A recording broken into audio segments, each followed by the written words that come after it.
existe déjà donc une autorité de la concurrence qui est compétente sur l'outre-mer et la loi de régulation économique qui a été votée il y a quelques années. Oui, en 2012. Ce sont des outils pour vous, c'est ça? Ce sont des outils, ça propose des outils. Maintenant, les parties prenantes se les approprient lentement. Et donc, il faut voir pourquoi ces outils ne donnent pas toute l'efficacité qu'on peut en attendre. Voir, d'abord en faire la pédagogie, dire comment on peut s'en saisir à son propre bénéfice.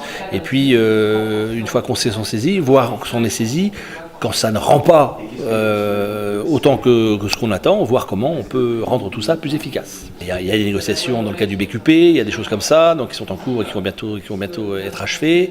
Il y a une circulaire en préparation, donc je ne veux pas me donner tout de suite des objectifs. Ce qui est sûr, c'est que je veux faire réduire les prix d'un certain nombre de produits de grande consommation et voilà. Évidemment, pas forcément au niveau métropolitain, parce qu'il y a des conditions de marché qui sont très différentes et des raisons qui font que les prix ne sont pas les mêmes, même si souvent on les compare.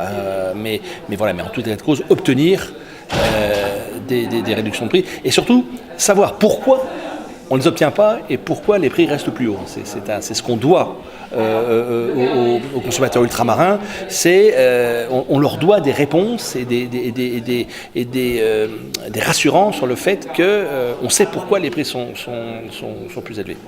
Maintenant, les parties prenantes se les approprient lentement, et donc il faut voir pourquoi ces outils ne donnent pas toute l'efficacité qu'on peut en attendre. Voir, d'abord en faire la pédagogie, dire comment on peut s'en saisir à son propre bénéfice, et puis une fois qu'on sait s'en saisir, voir qu'on est saisi, quand ça ne rend pas autant que ce qu'on attend, voir comment on peut rendre tout ça plus efficace.